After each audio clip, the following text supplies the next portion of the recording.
the first problem. A closely coiled helical spring made up of 10 mm diameter steel wire has 15 coils of 100 mm mean diameter. The spring is subjected to an axial load of 100 Newton. Calculate the maximum shear stress induced, deflection, and stiffness of the spring. Take modulus of rigidity. C is equal to 8.16 into 10 power 4 Newton per mm square. So first என்ன given கொடுத்துருக்காங்க அப்படின்னா diameter கொடுத்துருக்காங்க. So இது வந்து வயரோடைய diameter. அப்போ அதை நம்ம என்ன பண்ணணும்னா ஸ்மால் டி அப்படின்னு எடுத்துக்கணும். ஸோ ஸ்மால் டி உடைய வேல்யூ 10 mm. நெக்ஸ்ட் இங்க 15 காயில்ஸ், அதுதான் என்னது நம்பர் ஆஃப் டர்ன்ஸ், எத்தனை தடவை அதை சுத்தி இருக்காங்க. ஓகேவா? So small n is equal to 15 of 100 mm mean diameter. So mean டயாமீட்டரை நம்ம கேபிட்டல் டின்னு எடுத்துக்கணும். So 100 mm. இங்க வந்து நம்ம மீன் ரேடியஸ் வந்து நமக்கு இங்க கொடுக்கல, அதனால என்ன பண்ணோம், டயாமீட்டருடைய பாதி தான் என்னது ரேடியஸ். அப்போ capital D divided by 2. So அப்போ மீன் ரேடியஸ் உடைய வேல்யூ 50 mm.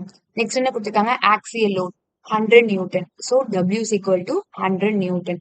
நெக்ஸ்ட் என்ன கொடுத்துருக்காங்க, மாடுலஸ் ஆஃப் ரிஜிடிட்டி.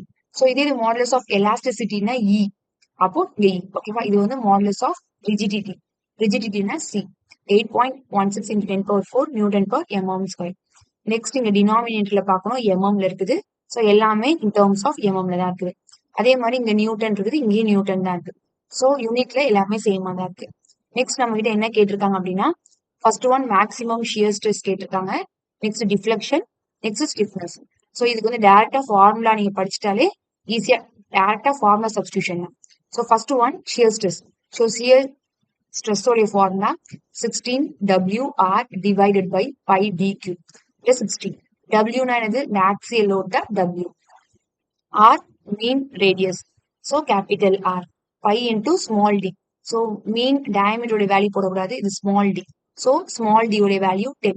இதை நம்ம கியூப் பண்ணிட்டோம் அப்படின்னா நமக்கு answer 25.46 newton per mm square கிடைச்சிடும்.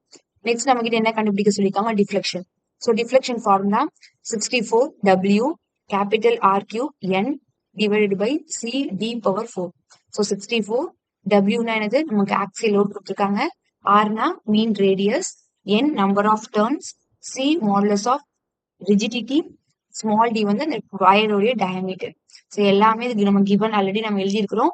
எல்லாத்தையும் நம்ம அப்படியே சால்வ் பண்ணிட்டோம் அப்படின்னா நமக்கு 14.70 கிடைக்கும்.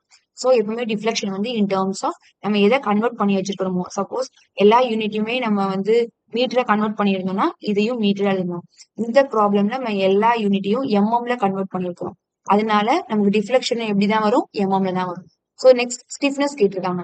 ஸோ ஸ்டிஃப்னஸ் நம்ம எப்படி டினோட் பண்ணுவோம் அப்படின்னா கே. ஸோ அதனுடைய formula W by delta. So W என்னது, நம்ம ஆக்சியல் லோட் கொடுத்துருக்காங்களா, டிவைட் பை டெல்டா. டெல்டா என்னது, இந்த வேல்யூ. ஸோ அந்த வேல்யூ நம்ம சப்ஸ்டியூட் பண்ணா நமக்கு K உடைய வேல்யூ 6.8 நியூட்டன் per mm.